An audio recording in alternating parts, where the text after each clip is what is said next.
getting ready to expand, and so I just kind of want to go through. I don't know if so the mission of this meeting is to tell a little bit of my story and to cast a vision of what Astro Universe will be. I don't know if it's going to be called Astro Universe, but I'm just saying that. But we're doing a state of the shop address today, and so I'm going to just kind of start out about talking about me and my history a little bit. My name is Nathan Hiddle. I was born to Tom and Lorraine Hiddle on August 30th, 1983. That's a picture that was taken in Iowa before we moved to Arizona. A picture of my mom and I in Arizona. My dad and I with a big old yawn on my face there. I'm not going to talk a whole lot about this stuff, but I think I need to have a mission, and my mission for my personal life is to be a light in a dark world. And I think that we can.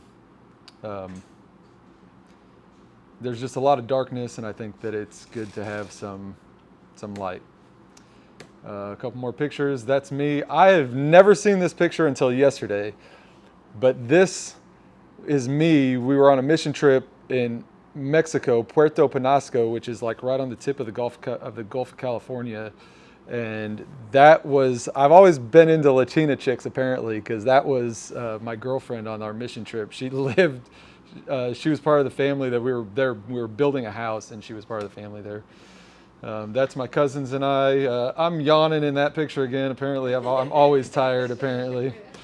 And then that's another picture at Puerto Penasco. That's actually a different time we were there. We went there to camp, and so that's a different time that we went there. But you see that the boat in the back is called the Banana Boat, and we rode on that banana boat that time that we were up there.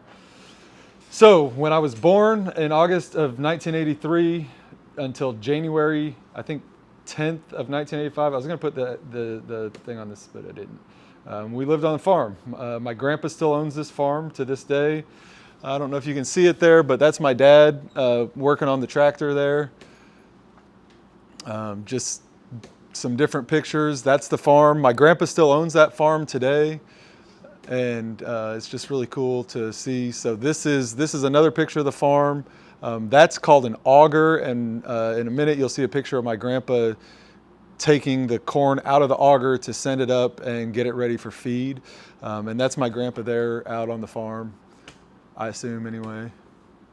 Might have been somewhere else. But Grandpa Mac Hiddle, he was established on May 4th, 1934. May the 4th be with you. I think that's funny because my buddy Michael, that I'm going to talk a little bit about, he got married on May 4th, so that's kind of cool. This is a picture of my grandpa on a scaffolding and painting the house on the farm. And he was telling me a story. I don't know if it's on the podcast or not, but he was telling me a story about, they're painting this house and he's on the scaffolding, and the people are, somebody was getting in the truck and moving it just real slow, a foot at a time or 2 feet at a time. And it's not that different than it is now. I have a picture a couple years ago he had in his house that he was up on this 20-foot ladder painting the varnish on his house at 88, 89 years old. This is a picture of him painting a cactus on his RV. And this is my favorite picture of him that I've ever had. This is a picture of him that is, he's about 5 years old, and it's his first rabbit that he ever shot with a Daisy BB gun, double-barreled Daisy BB gun. And I just think that's just the coolest picture ever. My grandpa Mac has a 3rd grade education. He went to the doctor when he was in 3rd grade, and the doctor told him, this is on the podcast, the doctor told him, he was having migraines and he couldn't focus in class, and he couldn't read. He can read now, but he never learned to read when he was a little kid. And so he quituated in the 8th grade, and when we were talking about when we were on the podcast, we were talking about it. I said, "What's quituated? Is that kind of like graduated?" And he says, "It's a little like that, just a little bit sooner, So that's kind of cool. And then this picture here is, I think the baby, I think, is my grandpa, maybe. And then I know one of them is my grandpa, but I think it's kind of cool because it says reliable on it. And that's my business partner, is Sid, and that's the name of his dad's company. So I thought that was pretty cool. So on a third grade education, not knowing how to read and having migraines your entire life, I don't know if he still has them, not as bad as he used to, but I know he's had them. This is the view from his front porch. And this is just, Russell was talking about the importance of just doing the best that you can all the time, and don't, believe in yourself. And if you believe in yourself and you work hard and you do the right thing, this is an example of where you can end up. My grandpa just turned 90 years old, and this is a couple pictures from his 90th birthday. He figured he needed the blow dryer to come out with the candles, because he was going to have way too many candles that he could blow out with his own breath. So he brought the blow dryer out. And this wall here is, the whole property is just beautiful, but this wall here is the coolest part to me, because I've been going out to his house since he was building it in '89. Actually, they finished it in '89, and we've been putting our height on this wall right here. And me, my brother, our cousins, my son, we've all put our height on this wall right here, and it's just really cool,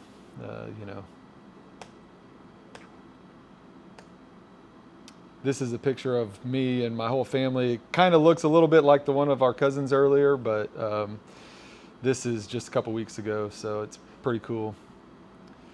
This is my mom here. This is my Uncle Mark here that owns that he's been in the restaurant business his whole life. Same thing, no education, just worked his tail off, and he's owned some restaurants. Now he owns another restaurant. This is my grandpa. My aunt and uncle here, my cousin, another cousin, Jennifer. So from 1985, we moved to Arizona. This is, I think, the only picture that I have on here about it, but we moved to Arizona in '85, and we lived in Phoenix. Then we moved to Tucson.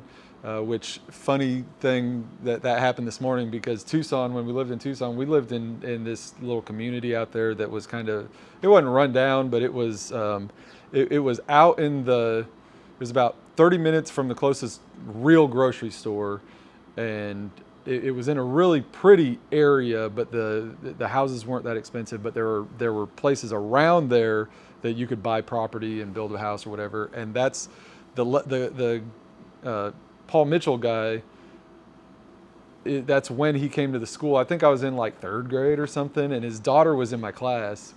And anyway, that's kind of a neat story that he brought that up this morning. Okay, then in 1997, we moved to Pearland. Gringo's was our favorite restaurant. I just remember going to Gringo's probably once a week when we moved here. We used to go to Gringo's quite a bit. My buddy, and I would be just kind of remiss to not talk about these two people. My buddy Michael Trombitis, he's another example to me of just the American dream. He had a real rough life growing up, and when I was a kid, I remember I was 16, 17 years old, and I was getting ready to buy my car. I was driving an old Oldsmobile, and I was getting ready to buy the car. I bought my mom's old car from her, and we had this Oldsmobile. Well, Michael was walking back and forth to Whataburger every day to work, and so we gave him the car because he didn't have the money to buy a car, and we just gave him the car. And now he's an officer in the Marine Corps. He's served, I'm not real sure, 2 or 3, 3 or 4 maybe tours in Iraq and Afghanistan. He's got a platoon of Marines under him that he leads his Marines, and it's just really cool to see where he's come. Jonathan Frederick, he's another buddy of mine so Michael is the very first person that I met when we moved here. The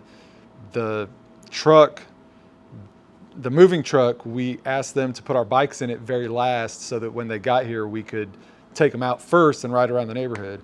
Well, we were riding around the neighborhood, and then a couple days later, or it might have been that same day or the next day, my brother and I were outside playing basketball, and Michael rolls up on his bike and says, "Can I play?" And that's how we met. And he was friends with Jonathan already, so we met Jonathan pretty quick after that. And Jonathan, he's kind of a what are the odds success story too, because his junior year, he didn't go to school, I think maybe one day for the first half of this school year. And his dad called the school one day and asked him, because his dad was going to move to Austin, and he's called the school and said, "I want to see if it's a good time to take my son out of school." And the school says, "Well, your son hadn't been in school all year." And I was at his house when his dad called, and I'll never forget, Jonathan looks at the caller ID and he goes, "Oh, it's my dad." And I'm like, that's weird, because it's like 2:00 in the afternoon. His dad's at work and he's, supposed to be at school or whatever. And I was a senior. That's why I was at his house, because I got off at noon that year to go to work, and I just wasn't scheduled that day. But yeah, I went home pretty quick after his dad called, so that I didn't have to be there when his dad got home. Where's this going? Come on. Have they ever been in here? Jonathan has. Actually, yeah, I think Michael has too. He lives in California now. He comes back every once in a while. But so how we got here, 1997 to 1999, me, Jonathan, and Michael, we were the neighborhood lawnmowers.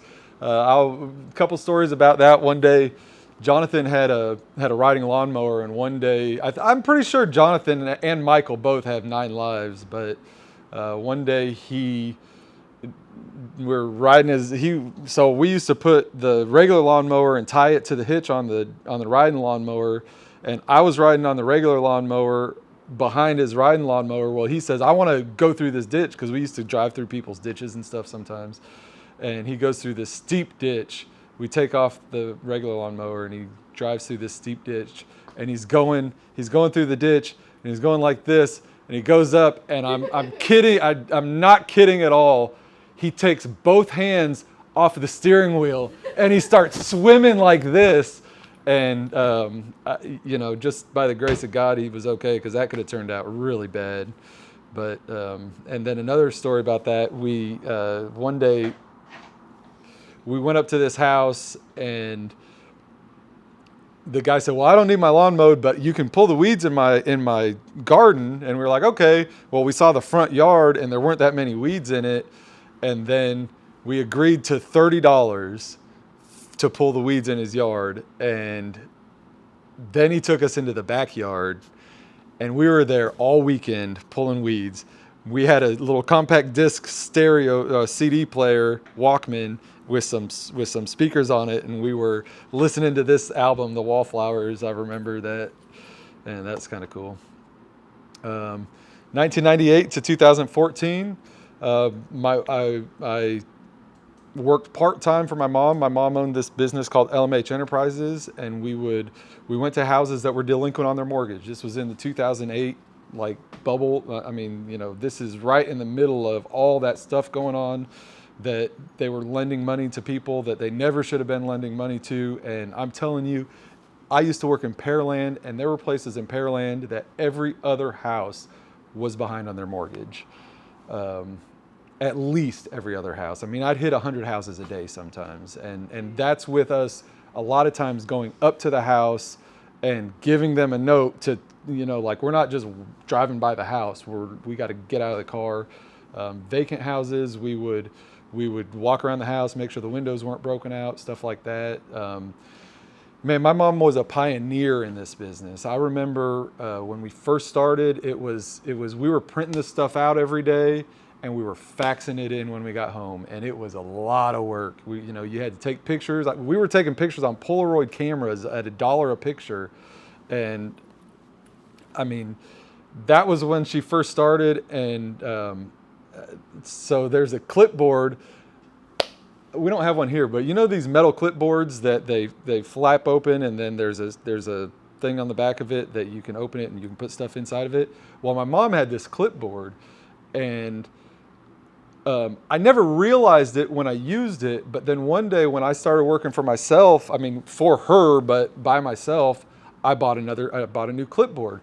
Well, this clipboard was it was almost like a chalkboard. You could scrape your fingers on a chalkboard. It was just horrible, and it's because I had no elbow grease on it. You know, there was no like it had never been used before, and so literally, I mean, it's just because there was no human contact with it, and it just I hated that new clipboard until I used it a while, and then I realized when you order a new one, it sucks because there's no elbow grease on it. You know, you got to get some work done before you make a difference. So, but my mom was just a pioneer in this business. When she ended up closing in 2014.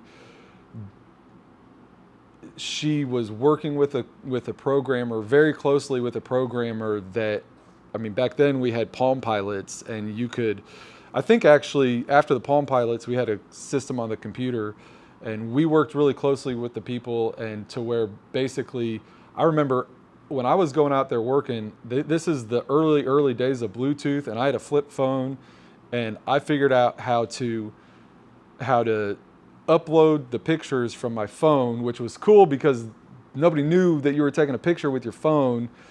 And so I could take a picture, I could press 3 or 4 buttons, and it would upload to the computer, and I could attach it right then instead of having to go back and attach it later on that night, which just, I mean, I figured that out, and my mom and dad never used it, I don't think, but that just made it so easy for me that instead of spending a couple hours when I got home, I just got home, hooked up to the internet, and it all uploaded.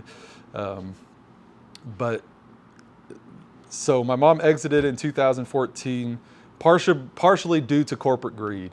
This company, I probably shouldn't say the name of the company. They're probably still in business, but they squeezed her out. When we were when she first started, I think maybe she was making $5 an inspection or something like that. And by the time, I probably shouldn't say the numbers, but by the time she exited, I mean, it wasn't feasible to keep working because they kept paying the people that made their business less and less and less.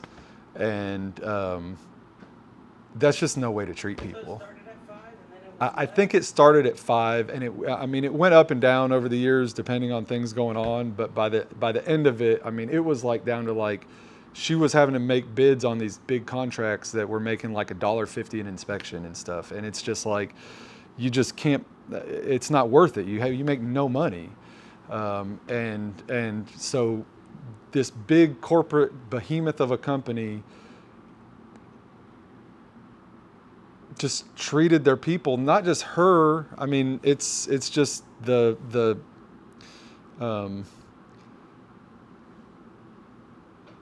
what's the word? The culture. It's just the culture of the company. Like they don't treat their people well.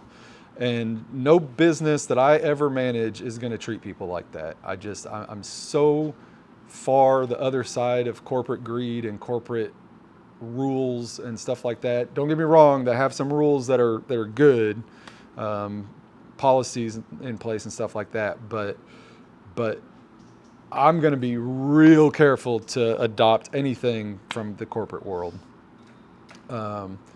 Yeah, so any business that I operate will never treat our staff like that. So 1999, I got a job at old Long John Silver's right down here down the road. And just a couple quick stories about this. I loved this place. My managers, we had Tammy, Melanie, and Maria, and I'm still in contact with them today because of Facebook. But I remember one time I had gone to prom in Galveston, and I put my tux on to come in the next day and show my managers and stuff, how good I looked, and I went in there on the Saturday or Sunday, whatever it was, and they were so busy, I just started taking orders. I started cooking in my tux and my little paper top hat. So I probably have a picture of that somewhere I may be able to add to this. But so 2001, I got a job with Mr. Money Pawn Gun and Jewelry through the co-op program at my high school, which is why I got off early. So that, I mean, y'all don't think I'm BSing you. I got off early from school to go to work, and I started at Long John's with that, but then I moved to Mr. Money, and I was 17 years old, and this is Derek here, who owns Cash Cow Pawn and Big Bucks Pawn in Alvin, Deer Park, Pasadena, and another one in Big Bucks in Alvin. This is Blade, who I worked for many, many years after Kevin sold. This is Kevin. He's the one that started the whole thing with this, and then this is their cousin Chad. These three guys are brothers. I worked at the corporate office as the mail boy. I got a kind of a story about this. I'd only been working there 3 or 4 months maybe, and it was my job to take the deposits to the bank. Well, there was payroll deposit, which in a company that at that time had maybe 9 or 10, I think when I started they had 8 stores, and I saw them expand, and I went one day to the bank, and I sent the deposits in, came back, went on about my business, didn't think anything about it, came in the next day, opened up the bank bag, and there was a deposit for like $90,000 in there from the day before that I hadn't deposited. And this is payroll. I mean, this is a big deal. And so I didn't know what to do. And so I called Kevin's wife, who was the person over the accounting department, and I told her what had happened, and she said, well, we're going to have a talk about this as soon as I get to the office. And so I'm 17 years old, 18 years old, and I'm like, I'm nervous, because I like this job. I don't want to lose it. And I don't know what happened, but that conversation never took place. I think Sandra called Kevin, and Kevin said he made a mistake. He called you as soon as he realized it.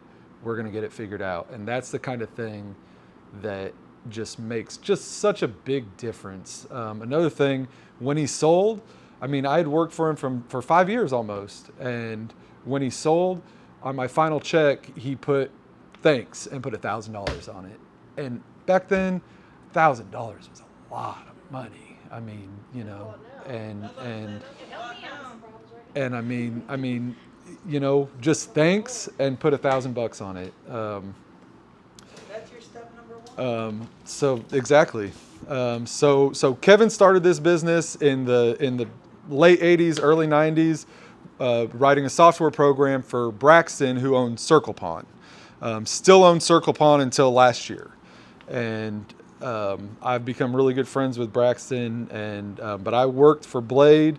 After Kevin sold in 2006, I worked for Blade at the computer company that is the software that we use right now. So Blade's the guy that you're always talking about? Blade and Derek a lot, yeah. I thought Blade was black. No, Blaze is black. No, this is Blade. And a funny thing about Blade is his wife's name is Sabra. So his name's Blade, and his wife's name is Sabra. So that's kind of different, but. So Kevin started off, he went all around the country installing this software program. At one point we had over 300 people on our software. And he went all around the country looking at the different pawn shops, looking at what made him work, what made him not work. And he said, man, I'm in the wrong business. And he opened up his first shop in El Campo. I'm not sure of the year, but I would say it was probably early 90s when he opened up his first shop. By the time he sold to Cash America in 2006, and by the time he sold, he had 13 stores. Derek kept one, Chad kept one or two maybe, and Blade got the computer program business, and he sold in 2016 to Cash America. I don't know what the number was, but my goal in this is not to sell. There's a lot of different things that can happen. I don't know what the future holds, but my goal is not to sell to a corporate pawn shop. I don't like corporate anything, so that's not my goal. These guys are my family. I mean, I've worked for these guys for 20 years. They've always treated me like family. I can't remember one time that if I was their kid, that they would have done something different, I feel like. And so I have so much appreciation for that it really kind of makes me emotional.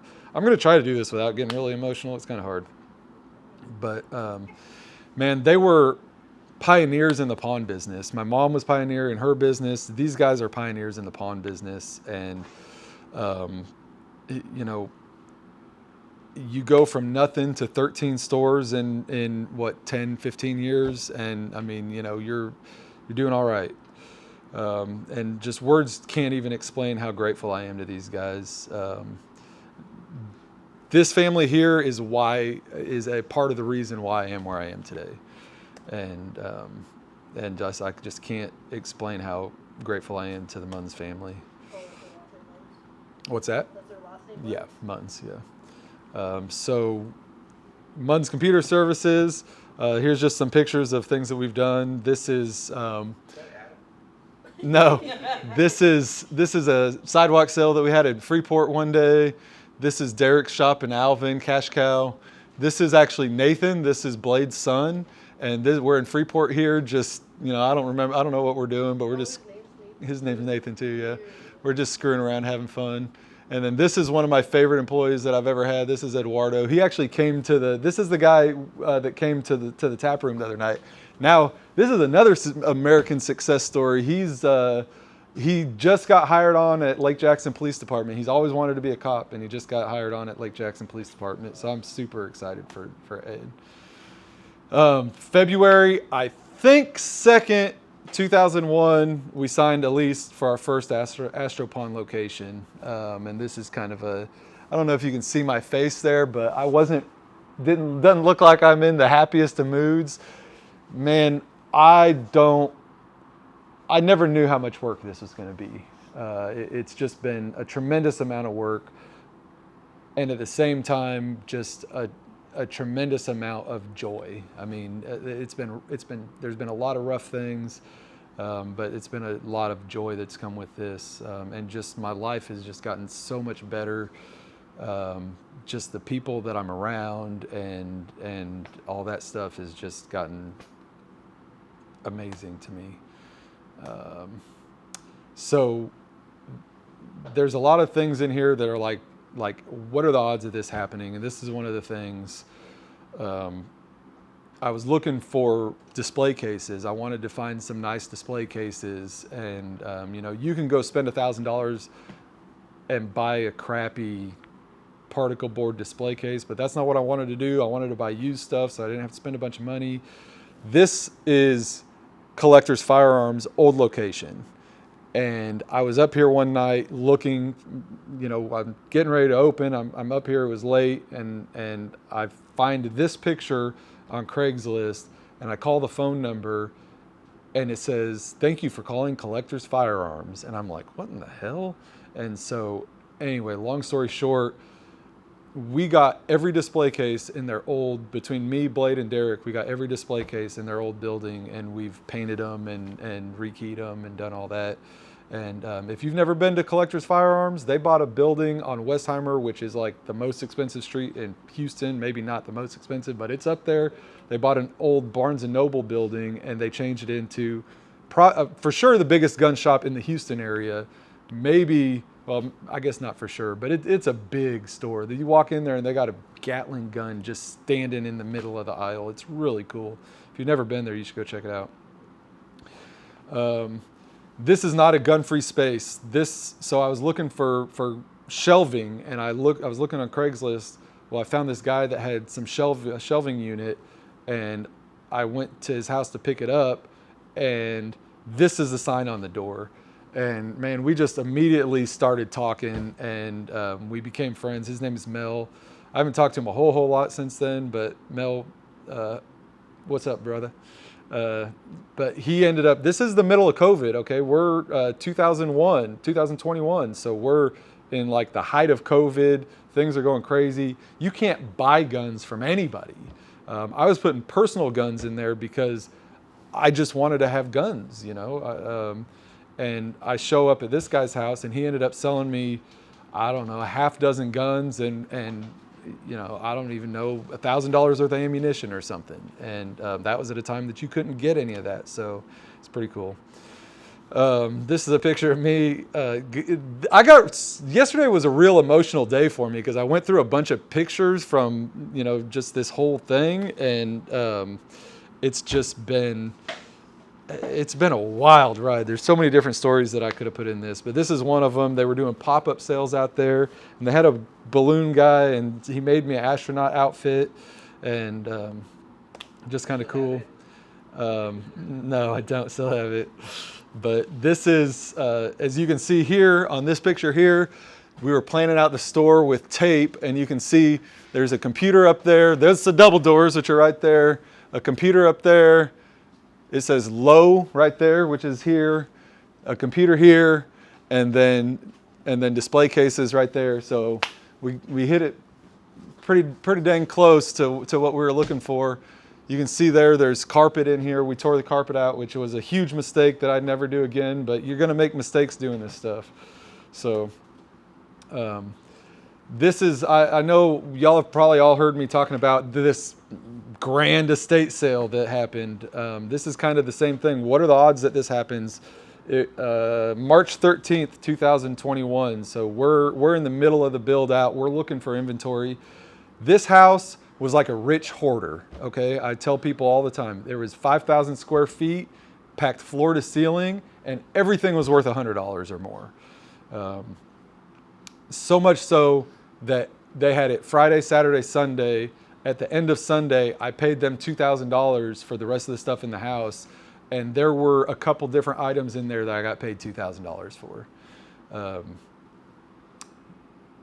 What are the odds of this happening?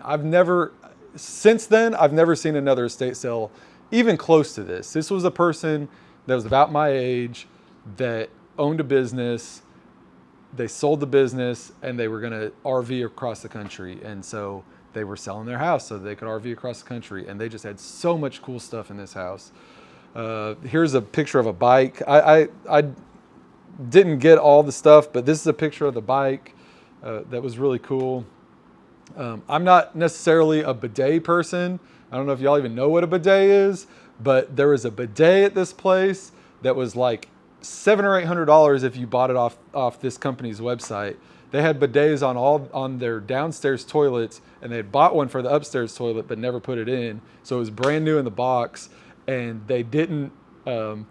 Nobody bought it. They had it marked at like $100, and nobody bought it, or maybe $75 even. Nobody bought it, and so it came with that $2,000 purchase at the end of the day, and ended up selling it online for like $300 or $400. But it would have fit perfect in that bathroom back there. So I kind of wish, I would have kept it, but that's all right. And then this is an ice box that I don't think you probably saw it, but I don't think any of y'all saw this ice box. I actually sold this ice box to Tim Black, and this ice box was manufactured in October of 1901 by the Victor Manufacturing Company. And it's just so cool to me. Just stuff like that, seeing stuff like that is just so cool. Did you make your money back on those two things? I made my money back multiple times over on that estate sale. A couple more pictures. This guy here, this is the Barbariana outfit. This was February 4th. And I'm sorry. That's been in the shop. August 4th. This guy came in, so 2 days after we opened, maybe the 3rd. Maybe it was the next day after we opened. But anyway, the week we opened for sure, this guy came into the shop and put this thing on layaway and ended up paying it off over 6 months or whatever. And then he came back and sold it back to us. But that was from the estate sale too, by the way. This is my brother. My brother came in from Colorado. He owns a business in Colorado, and he came in for the opening of the store, and he helped me out with the opening of the store. And we've never really been into guns growing up and stuff. We didn't have that much money or anything to buy guns and stuff like that, but it was just cool to have him here. This is Kyle and me, I believe on the day that we opened, and Kyle, I just can't say enough good things about Kyle. He came here in a time that I needed some stabilization. We're in a business that there's a lot of turnover and a lot of BS goes on, and Kyle just exemplified the meaning of what it is to me to work hard and to be there and all that kind of stuff. And I just can't say enough good things about Kyle. This is a picture of the day one when we opened. This was our jewelry case. Kind of looks a little bare. This was day one too. They were refacing the building, and we put off opening because we couldn't open because they were refacing the building, and that's what it looked like on day one. Oh crap! Oh, look at this. Perfect. All right, August 2nd, 2021. There should be a 2 there. Open for business. Here's a picture of my truck out there, Ski's truck out there. We printed out 8.5 by 11 Astro and pawn and went out there and hung it up because we hadn't had them put it on the marquee sign out there yet. This is some pictures of our sign going up. It's just, man, looking back at this stuff just is so cool to me. So things that we've done: Mother's Day contest, Father's Day contests, customer appreciation parties, concerts in the park, Halloween contests, Christmas giveaways. Guys, we've done a lot of stuff. And I think the Father's Day contest, as far as like the advertising and doing it, we didn't get as many entries as the Mother's Day contest, but everything ran better on the Father's Day contest than it did on the Mother's Day contest even. And that tells me that we're getting better. Every time we do something, we're getting better at it. And as long as we keep getting better at things when we do it, and we don't get a sense of complacency, the sky's the limit. I mean, literally the sky's the limit. I don't know. Oh, 4th of July. Why is that doing that? Okay, so the future. Adam, I think it's just absolutely fitting that your girlfriend's name is DeLorean because she was named after. Okay, and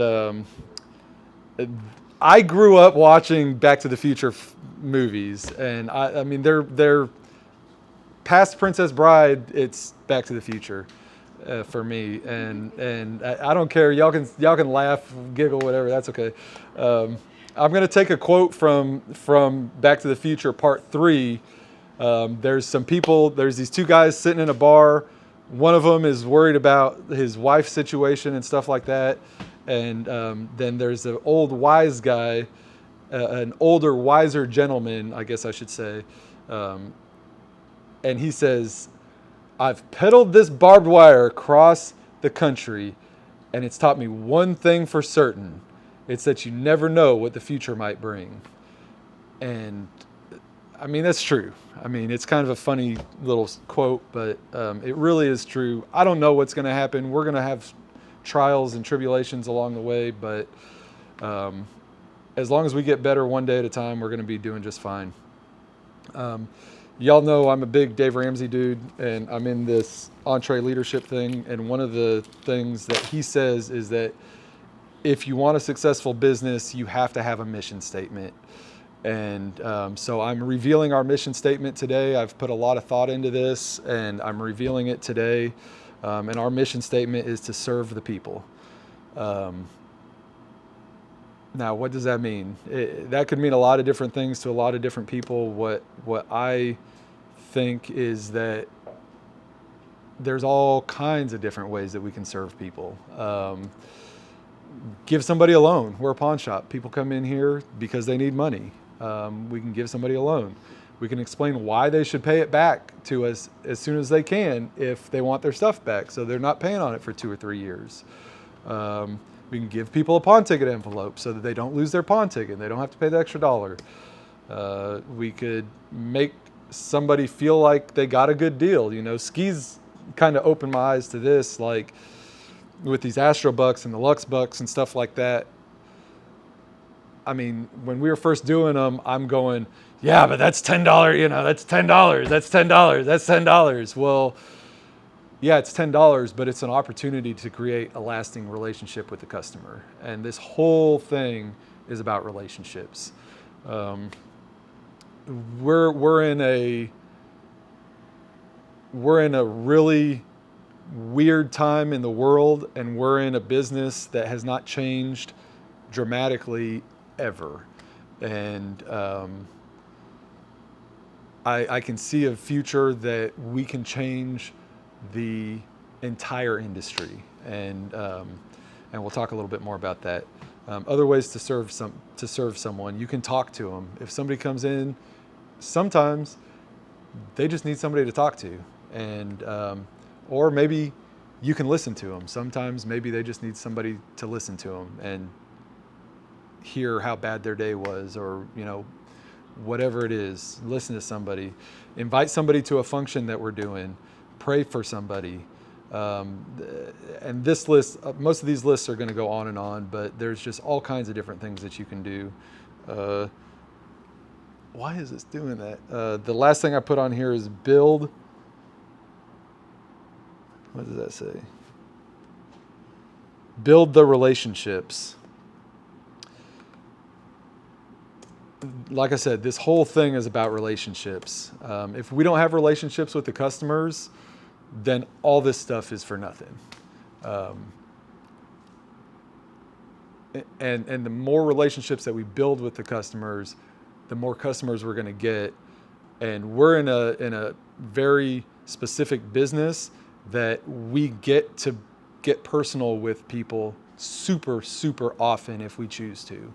Every day almost, with every person that comes in, we have the opportunity to talk to them and see how their day is going and stuff like that. And there's not a lot of businesses like that. So I'm feel very blessed to be in this business because of that. So I know I've said this before. I don't know if any of y'all have ever heard me say it, but my main job in this place is to serve you guys.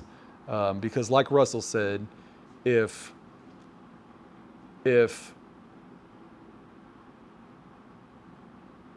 he said it a little bit different than I do, but if I don't smile at you guys and give you guys everything, do everything I can to give you guys a better life, better, have fun at work, stuff like that, then nobody's gonna do it. If I don't smile at you, you won't smile at the customers. That's how I've been saying it.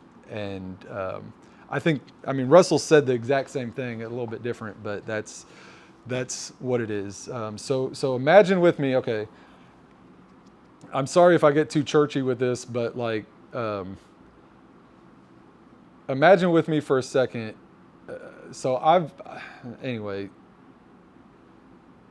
Imagine that you're at the Last Supper, okay? And you're a fly on the wall and you're watching what's going on.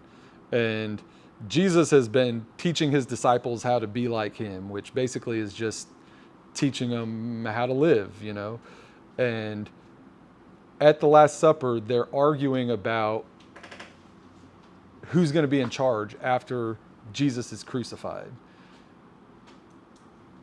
And Jesus says, nobody's in charge. You lead up. You teach people how to lead. And that's the only way to do it. Because if there's one person in charge, then that one person is going to, get all in his head and make bad decisions. And, you got to lead together as a group, as a community, have people that you trust with you. So my goal is to lead upwards, lead with desire, lead with the best of my ability, of our ability, lead with passion, lead with excellence in everything that we do, seek opportunities to help, encouragement, prayer, meditation, quiet time, working on ourselves every day. And you can't see this one, but lead by example. So with all that said, we're at 11:06. We may end up opening up a few minutes late today, but I'm going to get through this whole thing. With all that being said, I would like to introduce our new location.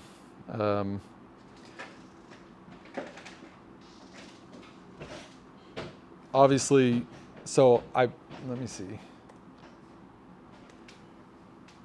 I think I say some of this stuff on another slide, but I put the offer in yesterday. She's already accepted it. I just have to get the paperwork back, and we're gonna be in this building in 30 to 60 days. And it scares the crap out of me, but we're gonna figure out a way to make it work. This building is 4,200 square feet. It's got about 650 square feet of office space. It's got about 800 square feet of a commercial kitchen. It's got about 700 square feet of showroom. You can see down here on the bottom of this side right here, these are all offices, about 12 by 10 offices. This up here is about a 700 square foot showroom that's already built out to what we need. This back here is the kitchen with a great pantry. This is the little foyer here with a really nice hallway down the middle of it. And we're going to talk more about these two rooms here. But this is the floor plan kind of, so you can see as I'm going through these other pictures, you can kind of get a visual of where things fit together.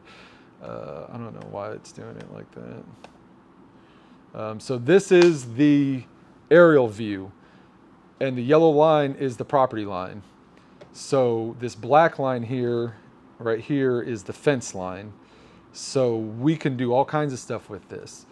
We do pop-up sales. We can build, we could take the fence out or expand the fence and put another building there. We could make a soccer field on it for kids to come play on Saturdays. The possibilities are endless. These lists, I've gone through 100 different things that we could do just with the outside of this building so far. We could even put a Gringo's there if we wanted to someday. So this is the kitchen area. Got a double oven and stove. It's got a double kitchen. It's got the whole 9 yards, man. This building is just set up, ready to go. So some options of things that we can do is, man, we can have meals together. You guys know, I think that I enjoy cooking for you guys. This is just going to exponentially, put that in up to the next level. We could feed the community with it. If people are hungry, we could give them food. We could build relationships here, help people in their time of need. I was even thinking yesterday, like we could put a natural gas generator on this building, and if somebody, if a hurricane goes through here and people need a place to stay, we could open it up and let people stay there. I don't know if we'll do that because of the whole gun and all that kind of situation, but that's an option. The possibilities are just endless with what we could do here. We could even cook some Gringo's fajitas. This room here is the room that I'm the most excited about, and by far. Guys, we have a movie theater. We have a freaking movie theater. We've been talking about talent shows, and we're doing these FPU classes, and all these different things that we're doing, that we're talking about doing, that we've got to find a place to do it at, and it's ready. We literally just put some seats in there and we're ready to go.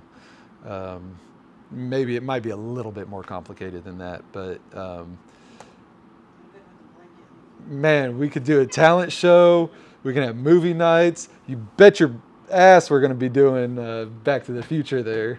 We could do luxury date nights. We're going to put a luxury shop in the front. That's what Melissa has had there for 3 years, and we have customers coming there already, and we don't even own the building yet because she's been selling luxury purses out of it for 3 years. So we're going to do luxury date nights where we put, a chick flick on, and we're going to do steak and lobster and charge $500 a couple. And, I don't know, FPU classes, training videos, lab grown diamond videos, the possibilities because of this room are just exponentially higher than what it would be without it. What did she use that room for? I don't know. But there is a big problem, and the big problem is we can't put a pawn shop there. And the reason we can't put a pawn shop there is because it's half a mile from Big Bucks. It's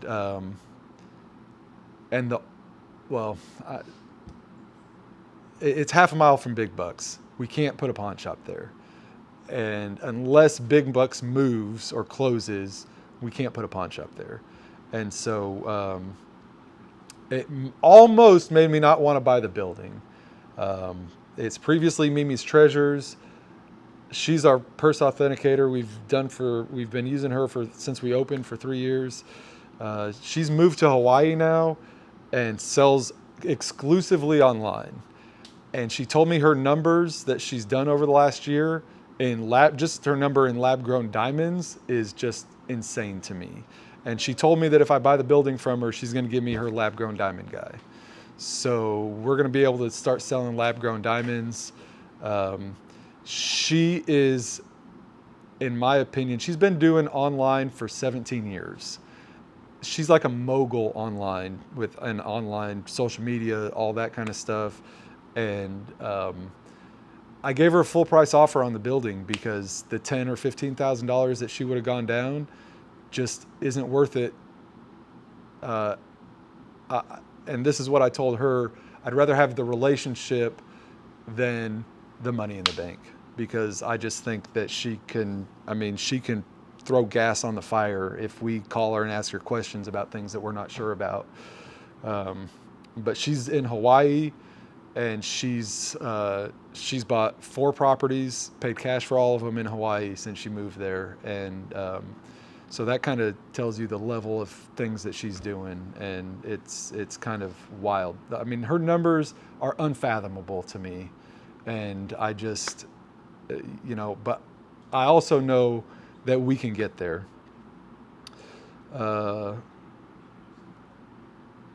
This building is perfect. It's turnkey. We literally can just take a bunch of stuff over there the day we close and be open the next day. And so that's one of the things I'm really excited about. So if there's no pawn shop, then So why is this doing this? So let me expand on that a little bit. And the reason that I say it's opened my eyes to this is we don't need to have a pawn shop there. We're going to open a luxury shop, and we're just not going to do pawn loans, but we're going to do everything else very similar to what we do here, but we're not going to do pawn loans. But if you want to come sell us your purse, we can buy it, but we might open a 1,000 square foot shop a mile away that does do pawns. So if you want to pawn it, just go down there and you can pawn it. And so that's kind of opened my eyes to the fact that, okay, well, I'll get to that. So I'm introducing Astro Lux and other fine services. I don't know if y'all, Sid's got off. I don't know if my dad can see that or not. Let's see. Astro Lux and other fine services.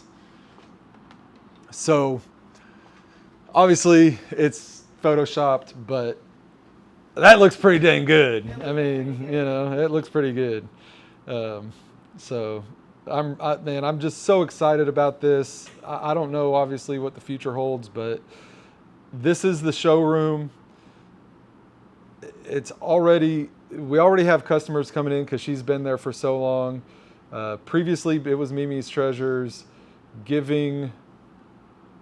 she's going to give us her connection for lab grown diamonds. She's been selling online for 17 years. She's literally, a mogul. And we've had some other conversations that I'm not going to really talk about right now, but she knows what she's doing. I'll just put it that way. And she's willing to help us. And so that's just so much of it. I put the offer in yesterday. So this is where the shop is. Okay, it's just north of Highway 6 in Alvin, off the bypass. Which I don't know if y'all are that familiar with Alvin. But if you go south of Highway 6, Alvin's not the nicest city in the world. And so if we were south of Highway 6 and we're selling luxury stuff, that could pose an issue maybe, maybe not, but maybe for some people. We're literally, when you get off of 35 and get onto Business 35, we're literally like the first cluster of buildings right there. So we're right by Ron Carter. Everybody knows where Ron Carter's at. I mean, people come down there from everywhere to go to Ron Carter. So why can't they come to us? And then, let's see. So I kind of see two different ways of growth that we can do. Joni, I told you that this was a lot the other day, so you're kind of like, I know coming in on like you don't really know a whole lot of what's going on and stuff yet, but this is the way I do things. Like I'm gonna put it out there, and if I say too much or something,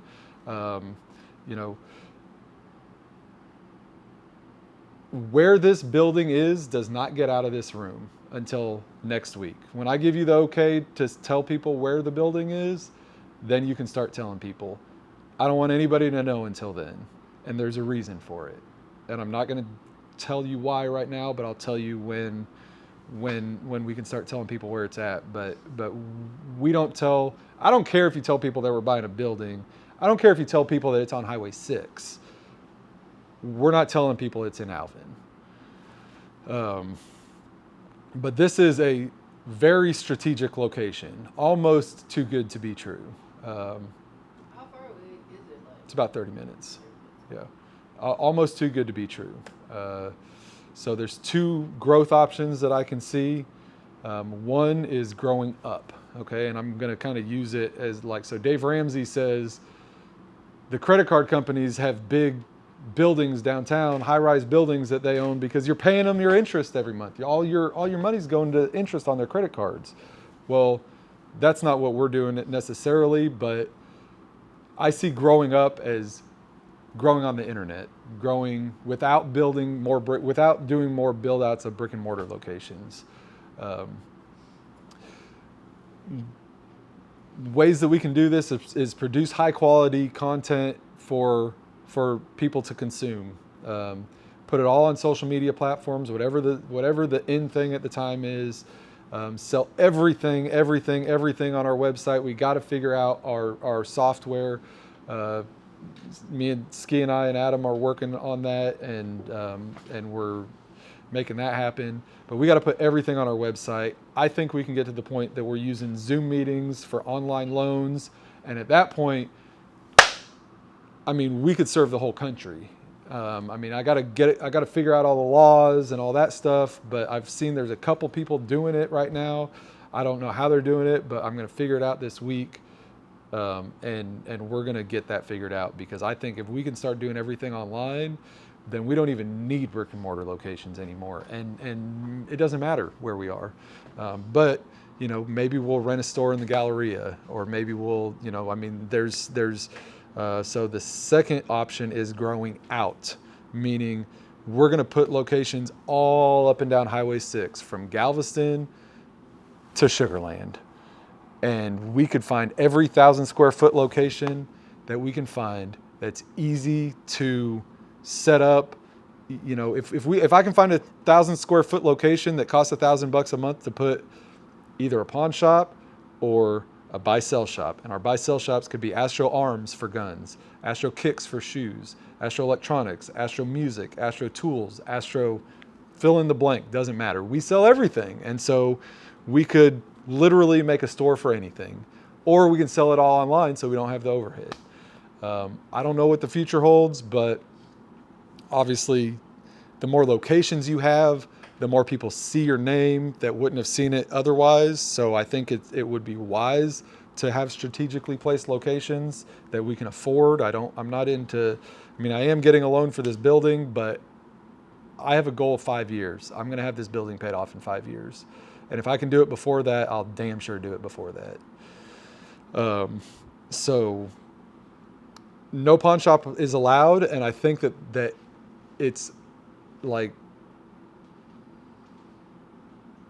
the fact that I can't put a pawn shop there has opened my eyes to this, that it doesn't matter if we can put a pawn shop in a location or not, because if we can't put a pawn shop there, we can put a buy-sell shop there, and we can focus each one of our buy-sell shops on one thing, so that if we have too many TVs at one of our shops, we can just take it over to the electronics shop. Pawn shops are going to be pawn shops. They're going to have some TVs, some tools, all that kind of stuff. But then we're going to have a luxury shop for guns. We're going to have a luxury shop for purses. I really think that it's going to be a hybrid. That's kind of what I think is going to happen. Now, no telling, but I kind of think it's going to be a hybrid. We got to get this building monetized within 6 months. So the way this deal is going to work is I'm putting 10% down as a down payment, which I'm trying to figure out how to do right now. I've got the money for it, but I just have to figure out how to actually get the liquid money. I'm going to monetize, and we got to monetize it in 6 months. The way it's going to work is I'm putting 10% down cash, 10%, the rest of 10% of the down payment is paid out over 6 months. And then once that 6 months is over, then the mortgage goes into effect. And so that's $12,000 a month that we got to make out of this building profit. So that's a big number. That's a really big number. So we got to figure out how to do this. But I'm beyond confident that we can. There's no doubt in my mind that we can do this. We got to monetize it within 6 months. Serve every person that comes in with excellence. If there's a person that comes in and you're sitting on the computer, get off the computer and talk to the person. I don't want to see anybody on the computer with a customer walking in and not saying anything to them. If there's somebody else talking to them, that's one thing. If you're the only person in the showroom and you're on the computer doing something, you need to stop what you're doing. People over paperwork. I like the way Russell said it because I've been trying to convey that for a long time, and I don't think I've done a great job of it. But if somebody walks in any one of our locations, calls on the phone, obviously the phone's a little bit different. If there's somebody here, then they're more important than the person on the phone. But the phone needs to get taken care of too. Serve people with excellence. Ski says it over and over again. Keep throwing stuff at the wall and see what sticks. Let's figure out what we can do. And once we find something that works, let's do it better than everybody else. And let's not get complacent, and let's do it just, every day get better at it. And treat each other with dignity and respect. Treat our staff, our team. I've said it before, I'll say it again. You guys are like family to me. I wouldn't be where I am, not even close, if I had to work the counter every day. I'm trying to get as much cushion as I can between me and the counter because I want to be able to grow the business. I want to be able to come out here and do stuff like this. And I think it's advantageous for all of us. And I realize y'all don't want to work the counter for the rest of your lives either. Well, I don't want you to. So let's figure out some other way that we can make money, and so that we can hire somebody else to work the counter so that y'all can do something else, and then just keep growing like that. We will compete with Cash America and Easy Pawn. We will. I don't know if we'll put them out of business, but I can envision a future, and I'm not going to get into a lot of that today, but I will get into that, I'm sure, in the future. I can envision 100,000 square feet warehouses full of pawn loans and layaways, and we're putting eBay out of business because eBay sucks. eBay's a corporate behemoth that's horrible to their people. To the people that make them money, they're horrible to. The people that give them money, the customers that buy on their website, they're awesome to. But the people that put stuff on their website and provide the product, they're horrible to. And it's a horrible business model. But I've got a very, very clear vision. I get almost emotional sometimes because sometimes things come to me and I'm like, that's the way we have to do this. And it's like, it'll just come to me I'll just be sitting there thinking about stuff and it'll just come to me. And it's been happening for 3 years now. And we are where we are. So I can't really explain it, to be honest, but another way that we can serve the people. So this is just, I'm going to go through a list of ways that we can serve the people. We can find nonprofit experts like Camp Hope that Russell was talking about that can help people that are in domestic violence situations, pregnant teenagers, military veterans, suicide awareness, help for homeless people, help for autistic people, build community that, with all these things, we can build a community that we're proud to live in. I don't know about y'all, but the things that go on outside these days are just horrible. There's so much bad that goes on, and I'm on a mission to change that. And I can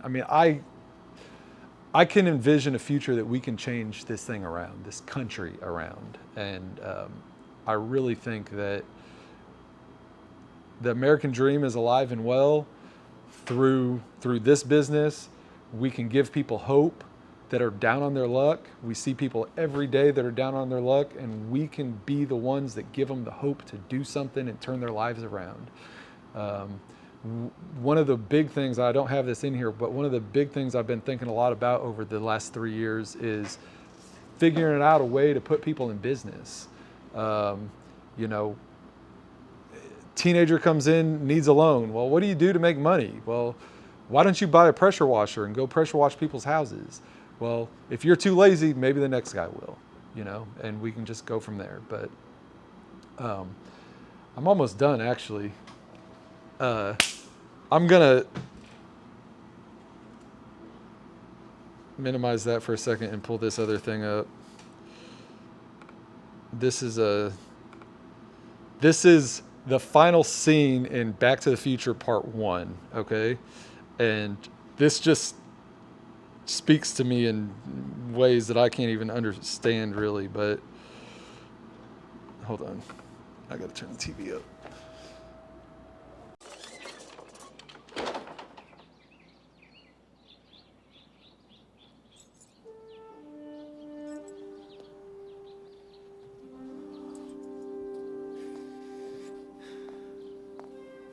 How about a ride, mister? Jennifer. Oh, you a sight for sore eyes. Let me look at you. Marty, you're acting like you haven't seen me in a week. I haven't. You okay? Is everything all right? Oh, yeah. Everything is great.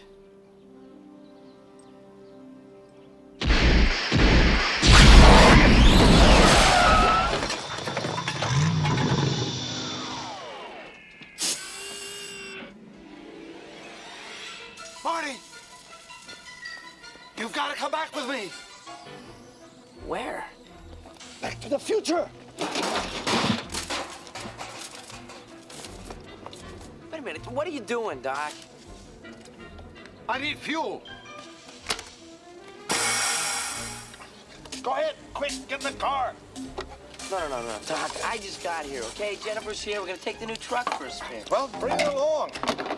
This concerns her, too. Wait a minute, Doc, what are you talking about? What happens to us in the future? What, we become assholes or something? No, Marty. Both you and Jennifer turn out fine. It's your kids, Marty. Something has got to be done about your kids.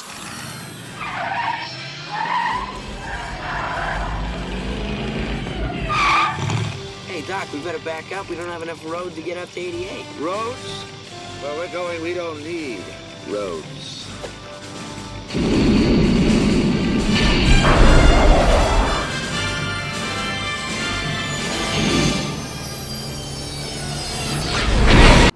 Where we're going, we don't need roads. Y'all are all looking at me like I'm crazy. Maybe I'm kind of crazy. That's okay. You know, I wish I would have invested in Amazon the first time I placed an order with Amazon. And back then, they were a book company that sold books online on this new thing called the internet that nobody knew what it was. And I kind of knew what it was because I was a little nerdy teenager. And, you know,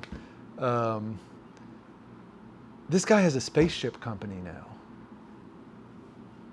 And he's just a normal guy. I mean, he had an education and all of that, but I think I've displayed, like, you don't need an education.